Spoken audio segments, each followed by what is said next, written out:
I mean, they're up there definitely, but maybe they're not as good as like CTY or so-and-so, you know, like the best mid players, G, for example. Yeah. But they're very, very talented, and they work super hard, and their teamwork is better than almost any other team here. I think that's why they've been doing so well. They actually remind me a lot of the old Fnatic. Funny enough that Fly is actually on this team, but not only the parallels of coming from Heroes of Newerth as full-time professionals and transitioning to Dota 2, but the way that they did it. They came in knowing the odds were against them, they found a good roster, and they've stuck with it. That's one really strong parallel is they've had a consistent team roster for the most part. There's been little changes here or there, but Swindle, Z Freak, and Moon have kind of been the backbone of this team for a long time, and I think that really goes a long way in you know, developing that team communication and that kind of play style. I was when I was in Korea, we had a player that joined us. His name was Slicks, a very talented Australian player, but he was on a team in Han with a bunch of Complexity Gaming. Yep. Some of these players, and he told us that the reason they had a period where they were the best team, they were called Stay Green. Yep. And he said the reason they were so good was because they figured out the best strat before everybody, and they practiced the hell out of it, and they really grinded on it and got it down. And then when the other teams figured out that, oh, the strat they're doing was the best strat, they tried to imitate it, but Complexity Gaming had been working on it for so long and practicing it so much that they simply executed it better than everybody else, and that's why they won everything. I would say that's pretty accurate. I was around when some of that was happening. And it seems like the same kind of strategy, you know? Like, seems a lot like what Complexity is doing here. They've picked a bit of different heroes here with the Sven carry, most likely. Probably Lina mid.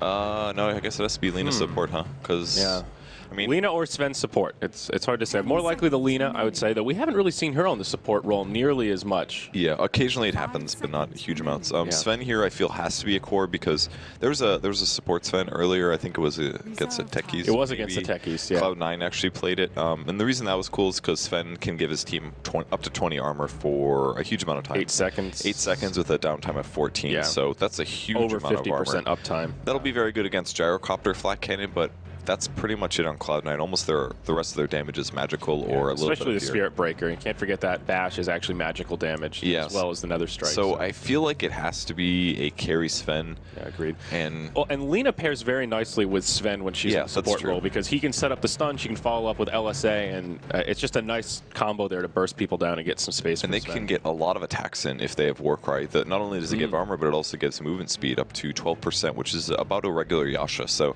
that means extra right clicks with these two guys. The Stormhammer's 2 seconds, Light Strike Ray at level 1 is 1.6. That's actually great with Lina. If she even just has 1 point in the Fiery Soul, she's really moving fast. Yeah, she probably won't have that until level 4, maybe level 8 more likely, but it's possible. And Wisp Sven is actually very strong. It's a combo that MVP Phoenix actually drafts a lot. Viper pick for Cloud9, so that'll be fought as hero. Not a hero that he can necessarily farm super hard on or make super big individual plays, but it is the hero that is pulling wins for a lot of teams. Oh yeah. Maybe not so much since yesterday, but the day before it had a pretty high win ratio, and we'll see if C9 can do it again. Yeah, great to have against Shadow Fiend. We've seen, I think you and I, or you mentioned it 2 days ago when we were last casting, that even though Shadow Fiend had a reputation for struggling in the laning phase in those first few levels, it seems like the players that are taking the Shadow Fiend are just so experienced now that they can get those early last hits pretty easily. But Viper is one of a handful of heroes that can give him a run for his money if there aren't any supports to make a little space for the Shadow Fiend. We've seen very commonly supports early start out in that mid lane for the first wave or two, and then rotate down to the safe lane and start working the jungle. And they definitely can rotate to mid. It'd be a Wisp Shadow Fiend. Even just the movement speed for a hero like SF can sometimes be enough to kill a Viper. And in a 1v1 versus SF, it can kind of go both ways depending on where the lane position is and how things go. But it's going to be a little scary there for the Viper occasionally. But he'll also get ganks, I'm sure. And if it's a gank with a tough time as well. All right, so game number 1 here, folks. Our first heat of the day. Good luck, have fun, fellow Americans, says Swindle Melons. Everybody in a good mood today, Purge, for the final day of the group stage. Lots of good Dota to come. Got an off-lane Queen of Pain on Bone 7, so not the typical off-lane hero, but it's going to be versus a Sven and a Wisp and potentially a Lina as well. So I think this is a pretty good pick here. It's not the best tri lane ever. They've actually gone for an aggro. Yeah, it looks like Moon will be the one in the safe lane with the Centaur, and they will go for an aggro tri lane. Swindle's the one that ends up taking the Shadow Fiend. It's a good trio of heroes to aggro try with, I think. The nature of the stuns, the regen from the Wisp, they have a lot of kill potential. Yeah, and a lot of sustain as well, like you said, the regen. Because any regen that Wisp gets is going to be doubled towards his carry, so you could potentially salve 2 people there. Looks like they'll be able to get the top rune for sure. C9 will be able to grab the bottom rune, and that should be an even mid lane then. Shadow Fiend with a Wraith Band, and Viper also with a Wraith Band. But once he gets a couple last hits, it'll be Shadow Fiend's favor as a whole. Because we won't see too much of the second skill on Viper, probably. And that means Big Daddy, no tail here. He'll have to take the Spirit Breaker. He'll be playing on the 4 and Misery on the Lion. As you mentioned, he'll go boots first. And probably we'll see him roaming around quite a bit here. I actually like the Spirit Breaker pick a lot. It was picked before the Sven came through, but it's a solution versus BKB carries, so Sven might have to be a little bit worried about getting bashed repeatedly or getting another strike in really crucial moments. But once he grabs the BKB, that's pretty much all he has to worry about, and then he just wants his opponents to group up a bit so he can get the cleave on. So hopefully for him that will happen. Remember, Complexity needs to win at least one game here to guarantee their top 4 finish against MVP Phoenix, but if they can get more points than that, they can get the 3rd space. And look at this, Magic Bush blocked out by Cloud9, so limiting some jungle access here. And of course, the pole camp as well. Radiant side wards, they'll get one down here in the inside of the tree line for their aggro try, and then one into the entryway of their jungle, possibly to make Moon's life a little bit easier in that safe lane. It is a 2-1-2 for Cloud9, at least the start, though. No surprise to see Big Daddy already roaming around here. One of those very active support players. And I think that's also because they expected at least a dual lane down here, because No Tail's down here. Look at that, he's even blocking jungle camps. So this is probably because we've seen a lot of mid-wisp pulls lately, but they're actually not focusing on that, so this seems like a complete misread by C9. 2 sentry wards that have essentially been wasted. Might see a gank on mid on Swindle Melons. He's got a salve here. Viper's looking to dive. 2 levels of poison attack. I like the skill build versus the SF, gives you some advantage, and they ping out and guessing that No Tail is bottom, or mid, sorry. So up top, they tried to dive on the gyro, but good positioning there from Envy. Moved into the tree line, and he will be safe. Now back towards mid. Swindle in some trouble. There's the charge from Big Daddy. Fada dives the tower. It'll be an easy first blood for Cloud9. Fada, the hero, to strike first. I feel like that's a moderate mistake there by Swindle Melons. Like, there was a ping from Moon Meander right next to the tower. He said, I think Spirit Breaker's there. He's waiting to gank you mid because he hasn't been bought in a while, and where else would he be? So he ends up getting charged there. I didn't see the circumstances that got him initiated on by the Viper. Probably went for a last hit, but he ends up dying there in a matchup with a gank that I think was called out. Well, a little rune control here. Z-Freak will bottle up the bounty in the top lane, and Big Daddy, he'll just eat that regen down bottom here. Bone7 having a great time this off lane, though. Centaur is able to grab some last hits here and there. He's getting decent experience, but Bone really not being slowed down too much, and it should bode well for Cloud9. I guess slightly greedy lane set up here, but so far so good, as all their cores are farming at least decently. Yeah, this is really good for Quap versus Centaur. It's a pretty one-sided matchup. Like, he can return damage with Centaur, but he can't go for a last hit on every single creep like Quap can, so he's pretty much down to the offlane role. But this is what Complexity wants, and it should limit a bit of farm on Eternal Envy on the other side, and it has. Yeah, that's a good point. Only 8-0, and the Sven, conversely, sitting 14-2 at the moment. Interesting to see more mangoes picked up here. Purge, one on Ziz as well as one on Eternal Envy. Really needed on Sven, honestly. Look at his mana pool. He's only got 200, and his first skill costs 140. So the mango could definitely be the difference between a kill or not. And on an important carry like Gyro, whose HP is a bit weak early, look, that's a good trade here with just the mango. And Gyro, kind of similar thing. If you cast Rocket Barrage like 3 times in a row, all of a sudden you could really use a mango to score a kill. So I like the pickup for Gyrocopter here, and it's definitely going to be nice when he's aggressively trying lane. Those are the situations where you need that burst mana to make or break a game. Yeah. Envy will just rotate into the jungle here, trying to find farm anywhere he can. And just going to pick on these Centaurs a little bit, give a little solo XP to Misery. Rotation towards the mid lane. Old Wisp going to come down to try and support the Shadow Fiend. It is a disaster for Swindle at this point, Purge. He is 6-1 compared to the 21-6 Viper. He desperately needs some help. We've got Big Daddy just hiding in the tree line here, ready to charge over if Swindle oversteps his bounds. Yeah, they even had this Observer Ward, actually, when Big Daddy ended up rotating, so they definitely knew that he was there the last time, and this time it's just scary, you know? Shadow Fiend versus Spirit Breaker. If he gets that bash, or if he gets 2 bashes as he charges in, you're absolutely dead. And here comes the charge once again. He's trying to get the deny, but Wisp is here. Can he keep him alive? There's 1 raise, 2 raise, maybe 3 on Fada. He's going to stay alive, though. Now going on No Tail. Great block from Z-Freak, and that should be No Tail going down. He gets the bash, though. That 2 bash! Oh my god, so lucky from No Tail. Z-Freak might also die. Viper going for the kill. He gets it. Wow. Double kill for Fada, and right off the bat, a bit of unlucky. Ooh, the Dragon Slave gets him. Fly, huge pick up there. That's a full level, and he's going to get some last hits in mid. Great rotation from Fly to absolutely salvage that. Yeah, good from Fly, but just so unfortunate from the perspective of complexity. I guess very fortunate for Big Daddy there on the Spirit Breaker. A very noble effort from Z-Freak. He kept that Shadow Fiend alive for so long. Just imagine if Swindle had some more souls, if he was farming better in the lane. That could have gone completely different with just a little more auto attack damage. So now things starting to compound a little bit from that first death, and now this second death really puts Swindle far behind with Fata 3-1 in only 5 minutes. He's level 6 too versus the SF's level 4. This is such a bad, and he has treads and an Aquila. Like, there's no way the Shadow Fiend can fight this. He's got 8 armor and he has corrosive skin.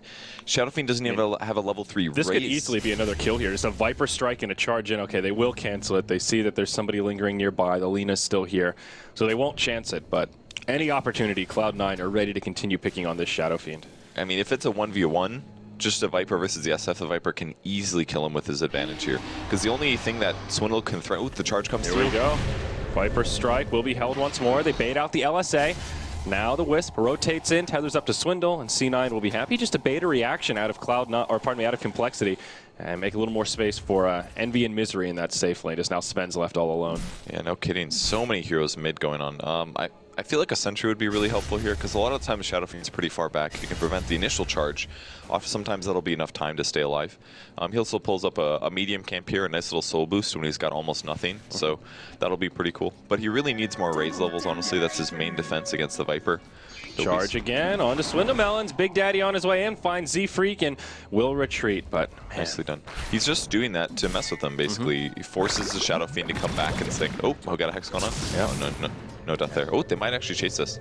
Warcry's pop. Sven just shy of level 6, though, and he may want to wait until he gets that God Strength before they commit to a fight. There is a charge on the way in. Nice stun from Misery to get things started. Sven gets blown up. Now Fly falls as well. Beautiful ult from Bone 7. Great rotation as well. Yeah, bait indeed. Also with a double damage rune on. Things looking pretty good for Cloud9 in just the first couple minutes of gameplay here, Purge. I thought Misery was dead for sure there. That was really great play.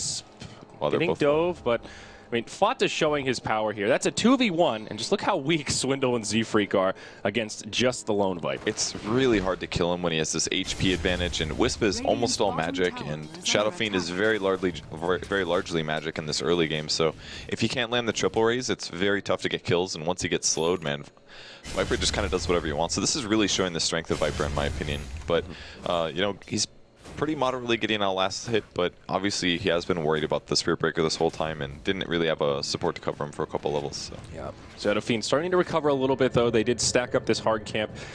Just a double stack, but he was able to clear it out. Now a smoke rotation from Fly and Ziz. Sven has secured level 6, so God Strength ready to rock and roll. They want vengeance on Fata, and they'll try to rotate here. It's a 4-on-1 gyrocopter in the neighborhood. Here we go. Warcry, God Strength used. There's your Stormbolt, and, well, Fata's dead. It takes 4 of them, but they do find the kill. That kill's completely worth it, and they've got strength now, so they can hit the tower for way more damage. He could even overcharge this if needed.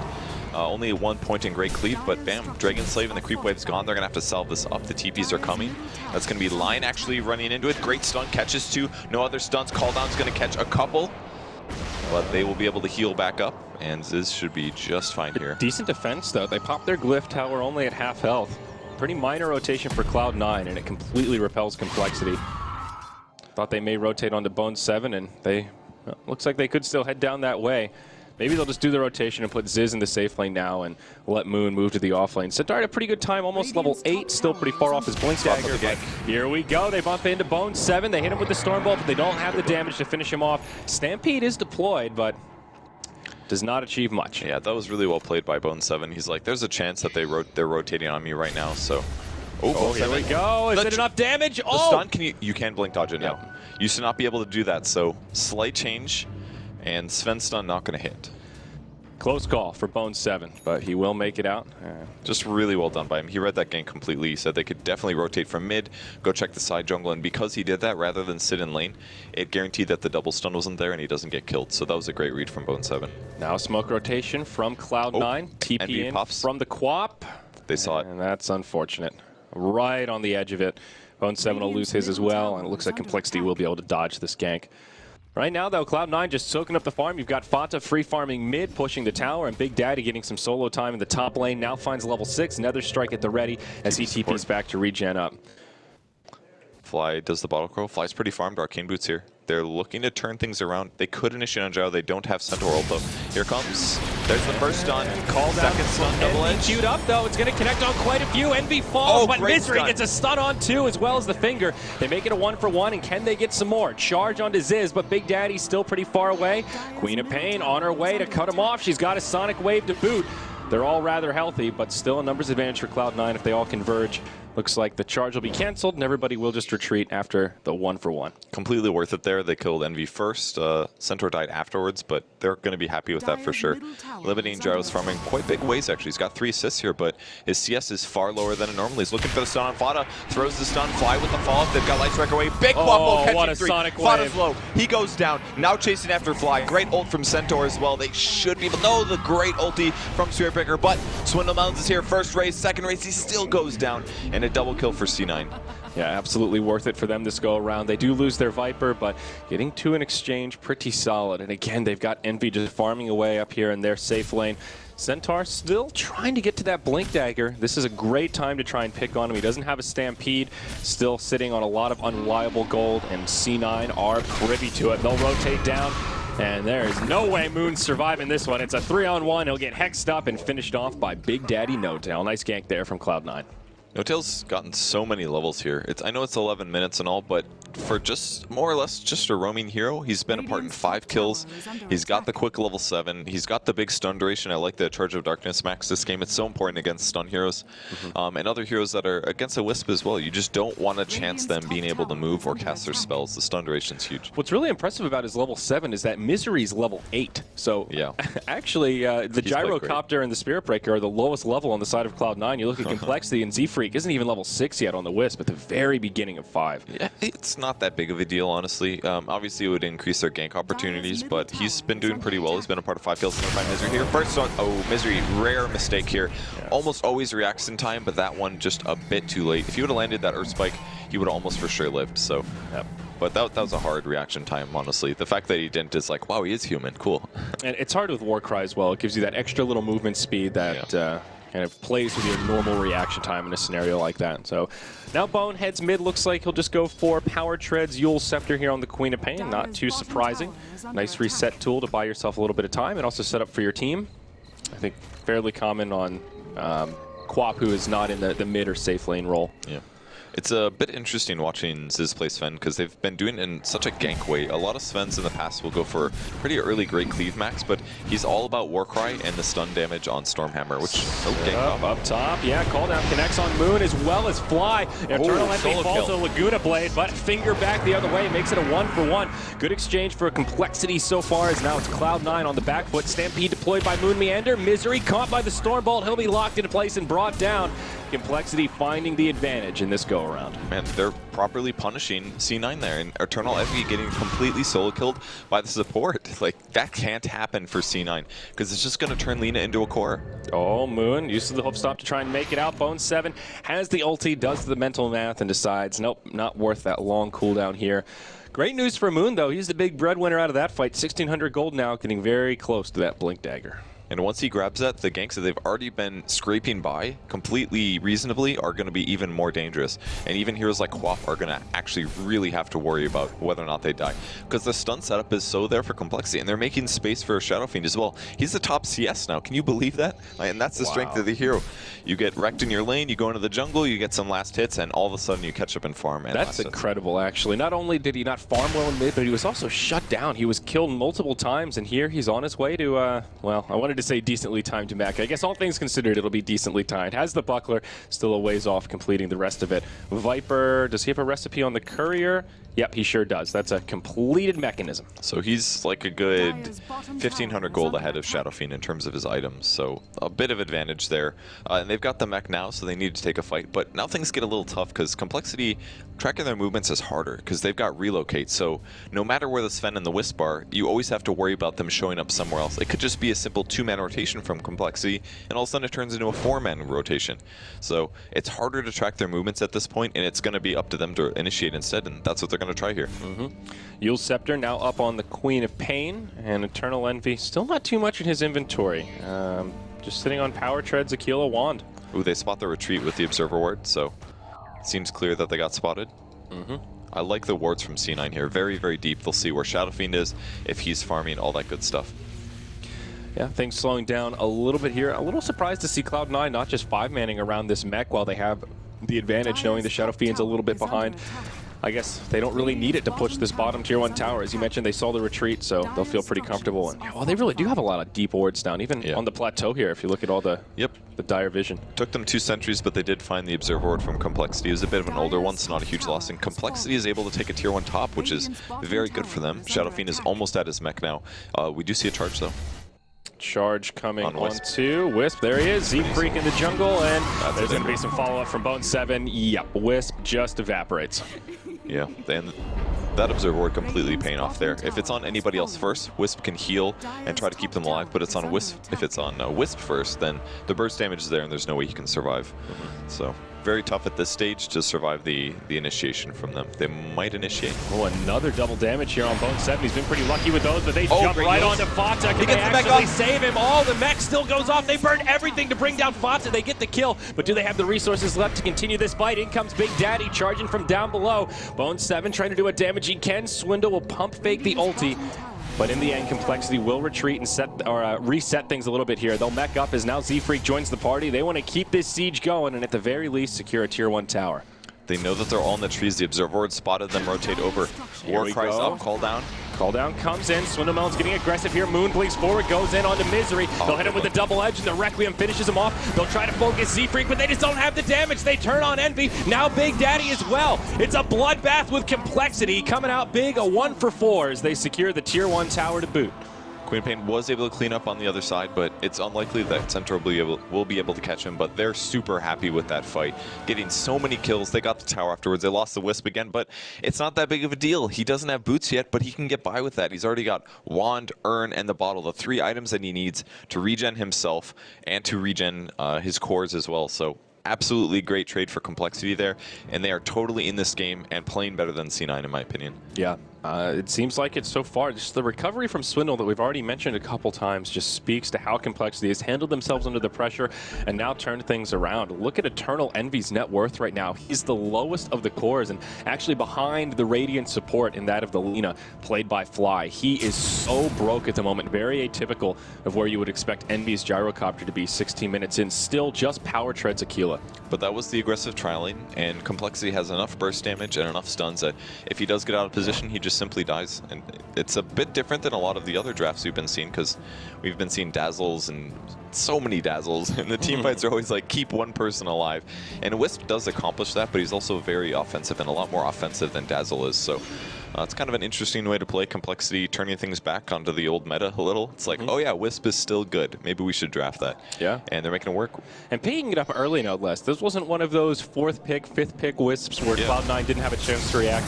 This was in that early phase. Cloud9 could have gone for, you know, something like the Disruptor or some of those other classic Wisp counters, and they chose to try and take this straight up. Now the Sven, it's getting a little bit scary here, Purge. He'll take out a stack of Ancients. He's got his Mask of Madness. Only 1 point in Great Cleave, but BKB is on the horizon now, just a recipe away. That skill is actually pretty amazing with 1 skill point. I mean, it's only 20%, but a second is equivalent to a Battle Fury. And as you get up to the 4th level, 65%, that's just amazing AoE damage coming against the opponents, and will be very useful against heroes like Viper. And there it is, Warcry's now maxed out, so 20 armor to his team, 4-8 seconds on a 14-second cooldown, and a Yasha for everybody. So the movement speed advantage here is just going to make these supports really hard to kill. Wisp, 2 armor. Lina, 4 armor. How about 24 and 22? How do you kill that? It's pretty much limited to magic, which C9 has, but their right clicks are going to do so much less in these fights. Yeah, no doubt about it. Moon Meander here in the top lane, just stationed in the trees for now. Knows that there could be some trickery afoot. Yeah, here we go. He misses it. They relocate in as well, but Bone7, he's on the run. He's got a haste rune that he was storing in the bottle.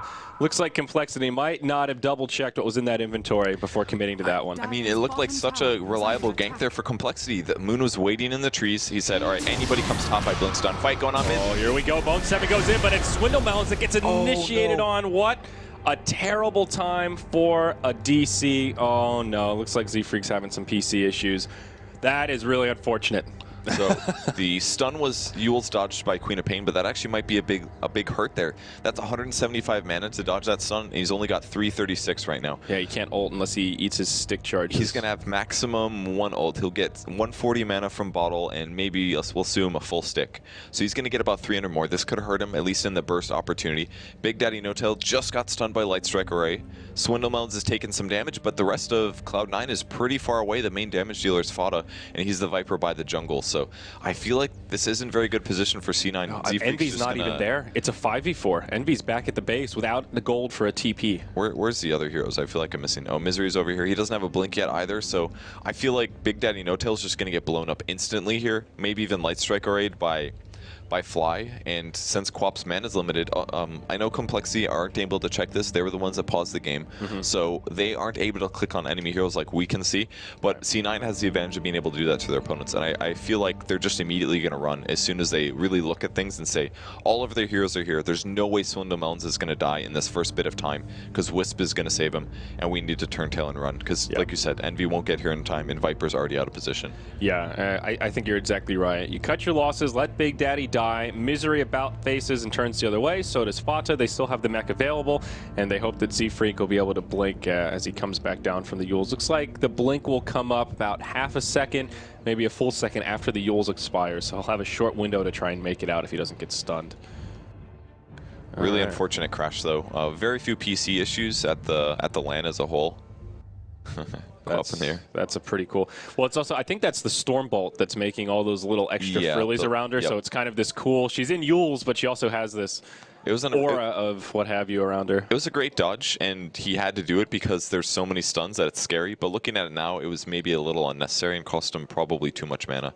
Because if he could have thrown the ulti, it still wasn't going to get a kill. I don't think the positioning is just too weak. But I want to talk more about that gank that happened top, because I saw it coming and it looked really good by Complexity. Like, Moon is just sitting in trees. Any person they saw, blink, stun, relocate. And that's such a good combo. You need the setup, the stun duration to prepare for the relocate to come in. And the other heroes people do this with, it's like Nyx Assassin. But Centaur fills a lot of other roles, and it's a bit easier of a stun. So, but you know, I think Bone7 was ready for that, or he just happened to pop his haste rune because he blinked forward offensively into the creep wave. So that makes me think that he was baiting it, because when Quap uses blink, you're like, oh, obviously go on Quap. Yeah. But immediately after, popped the haste and ran away. So I think that was just really sick play from Bone7 there.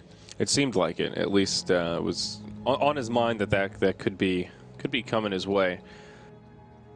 So let's look at the grass while we wait here. And man, it's been a topsy-turvy game already. Cloud9 started off with a pretty big advantage, but Complexity's come back now to hold on to it. About a 2k gold and experience edge. Nothing too crazy, as it is tied up 12-12 in hero kills, but it just feels like Complexity are moving around a little more effectively. We talked about how far behind Envy is, but it's difficult. I mean, now he's gone for the Helm of the Dominator, pretty core item on Gyrocopter. It will allow him some recovery mechanism. Now you can dominate a creep, stack the Ancient so your supports can go in other places, find some efficiency there. It gives you a little more sustainability in fights, opens up some jungle possibilities for him. But it is a slow road to recovery here. They just had very different ganks than what you normally see from a hard carry. And obviously they did start in the offlane, so usually the playstyle is different. But all of their ganks were so clean. The one they really needed was a Viper, and they rotated the carry and the Lina. And I like that it wasn't just the supports. They turned it from like a maybe gank into a if the stun lands, he dies, because Sven's damage is actually pretty good. So, and they just kept rotating him, and his CS looks terrible. It's at 78. Here we go. The countdown. Does Big Daddy just play Sacrificial Lamb? He takes the Laguna Blade, and yeah, the rest of Cloud9 just hightailed out of there. Blink back from the Queen of Pain, and well, good prediction there, Purge. Transpired exactly as you said it would. I read it. So Warcry's up. Look at the damage these creeps take. That's like 50 damage. That's 10 hits from a tower to die, and that's one of the best things about Warcry.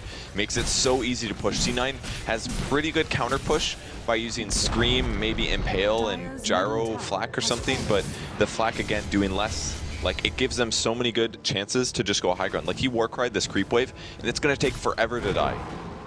Yeah, even just moving into the tier 3, so they'll have to have fought to deal with it. Tier 2 tower down in the mid, and the rest of Complexity now rotate towards the top lane. Ziz and Z-Freak will move to the jungle. Bone7 farming nearby. Can they actually catch him here? Nope. He'll just blink to the high ground and TP home. Nice heads-up play there.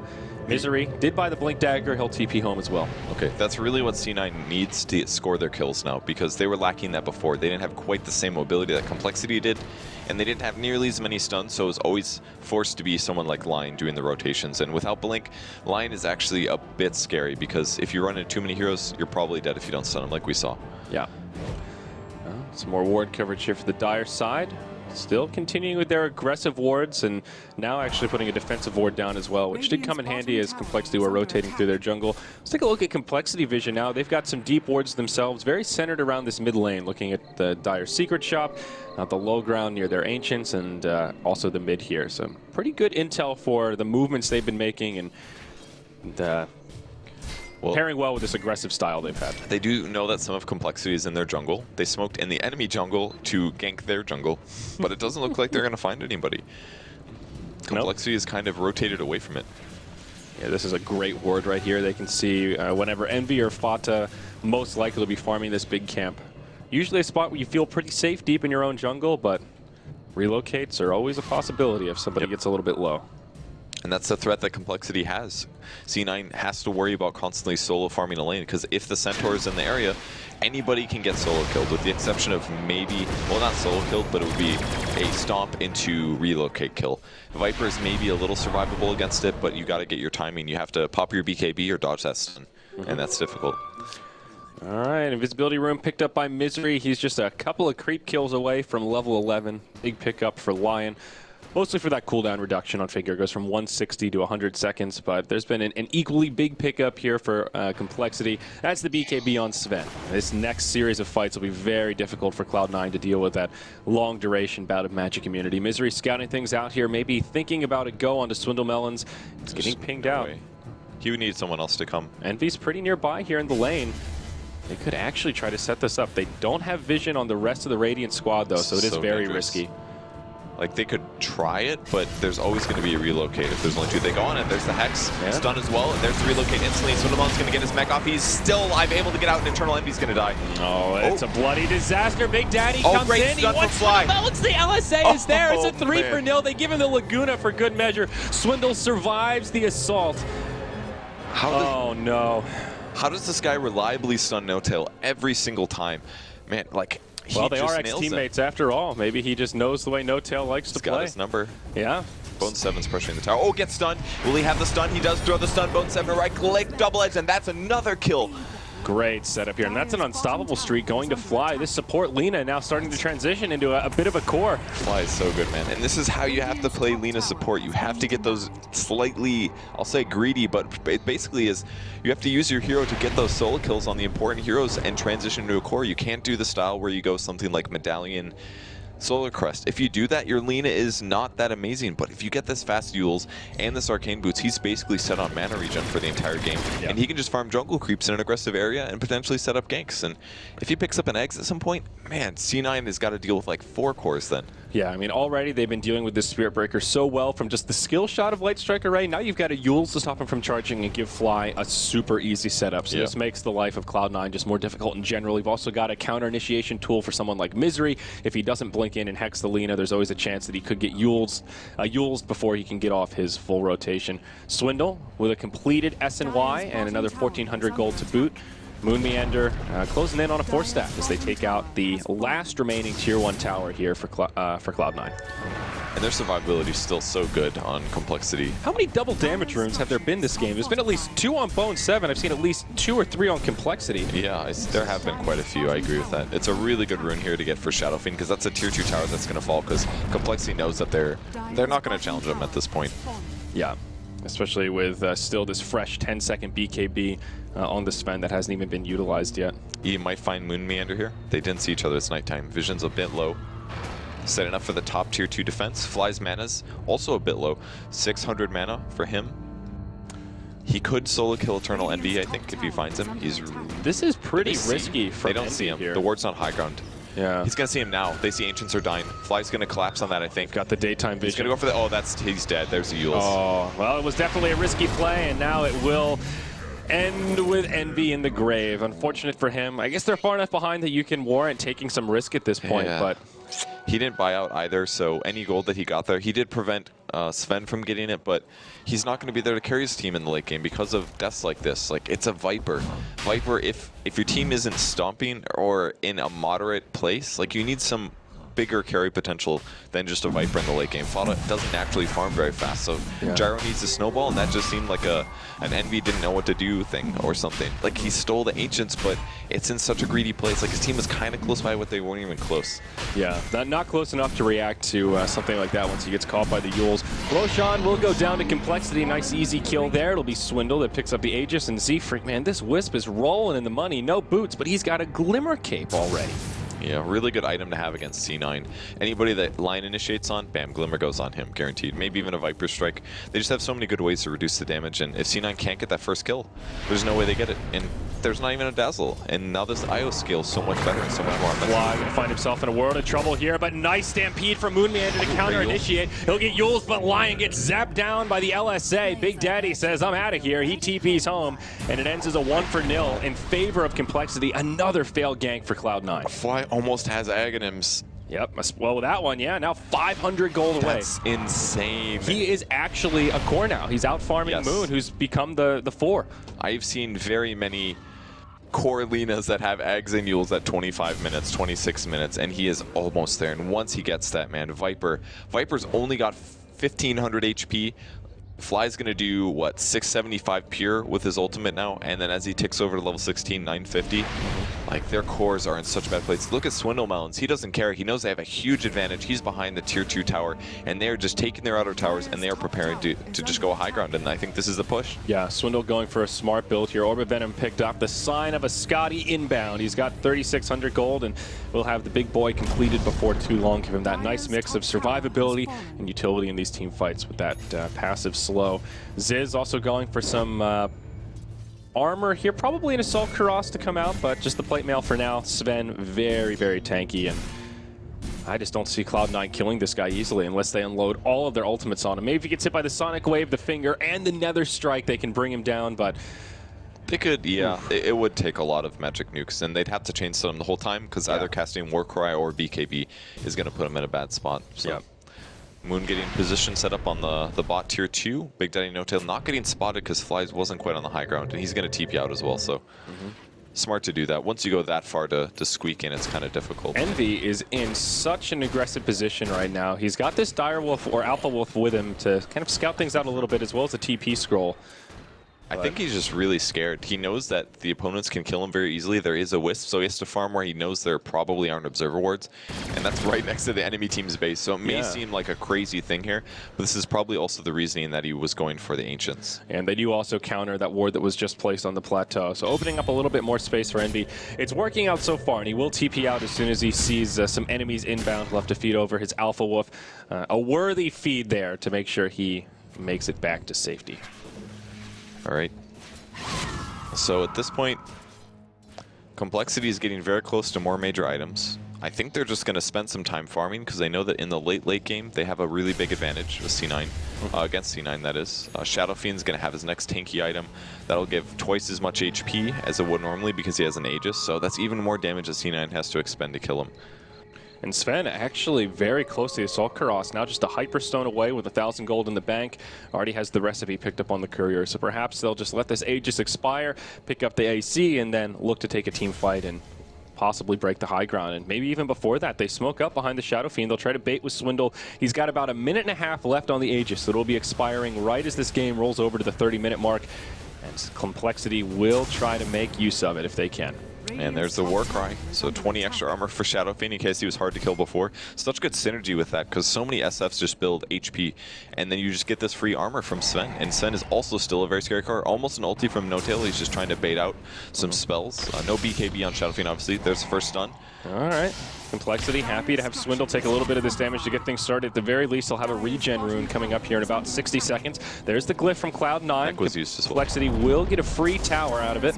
Swindle the one to grab the last hit there. Big Daddy goes in. Nether Strike onto Swindle Melons as well as the Viper Strike. Call down, but he gets off the Requiem. Moon goes jumping in deep. Big Daddy brought down, but a great Sonic Wave from Bone 7. Squishes up Complexity. There's just no follow-up damage. Ziz diving deep here with the BKB on, and they've got no way to stop him. As soon as Envy gets caught by the Scotty, he's going to be down for the count. Buyback now from the Viper. Maybe Fada can start to clean house. Lena's died. Moon Meander getting low. They'll Glimmer Cape him, and it's just enough, but the Impale is there to finish him off. It looks like Complexity did just commit a little too deep here. Aegis will be utilized by Swindle, but that was so good by C9. They defended that so perfectly there. Like, they forced the overdive. Viper didn't waste his BKB until he bought back. Buyback from Wisp. He relocates Ziz in. They may try to do something with Swindle. At the very least, he'll survive the second life after the Aegis. All right. Okay.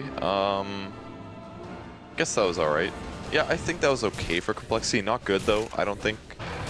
The gold graph is, yeah, it looks like it's going to dip down a little bit. It was just a Viper buyback, right? Yep, just one buyback on each side, Wisp and Viper. That's the problem. It's so early in the game, and there's so few levels on so many heroes that their respawn times are really not very big. So they didn't have to overdive there, but they went for all those kills, and then being positioned behind the tier 2, you're taking all these tier 4 tower hits. Those are actually very serious damage.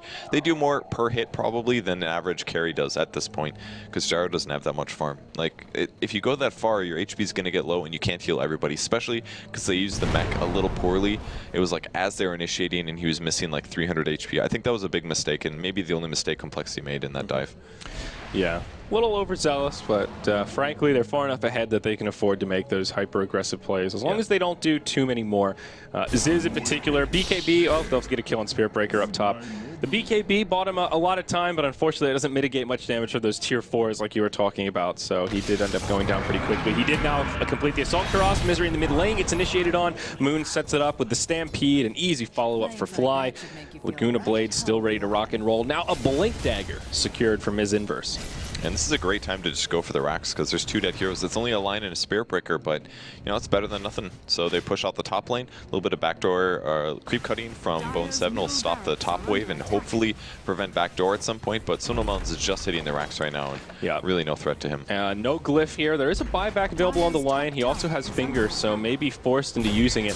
Seems Cloud9 will just let this mid lane of Barracks fall and mount a defense in the side lanes if Complexity does opt to stick around. Though for now, they will retreat as 5. Do they have a smoke for perhaps a fake back here? Nope, doesn't look like it. So they will just retreat. And they spotted that Observer Ward going down, so they know that Complexity is still there. There's actually already a Sentry Ward down. Yeah. So good stuff for the Dire side. Stroke of luck there.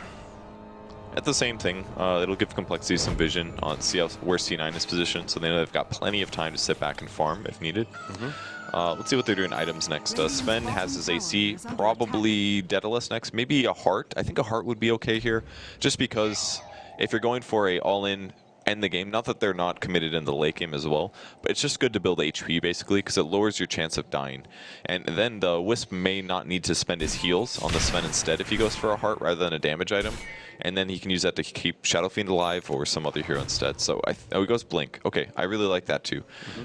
Gives him much better initiation. He'd catch the Quap or the Lion first rather than being at a vulnerability to them reacting to him. Yeah, I was thinking, well, you've got a Blink Dagger on Fly, Glimmer Cape on the Wisp, as well as the Blink on Centaur. There's already plenty of initiation, but that is one of Sven's biggest weaknesses, is that just getting into the fight and getting off those auto attacks. So now they have that huge burst potential. If someone gets caught out of position by either the Yules or Hoofstomp from Moon Meander, there is a lot of follow-up with now 3 Blink Daggers on this Radiant team. Looks like Swindle will be going for the Butterfly next on Shadow Fiend, so even more mobility there, and an item that C9 just have no answer for whatsoever. MKB not on the horizon for any of these cores. They smoked under the ward for sure.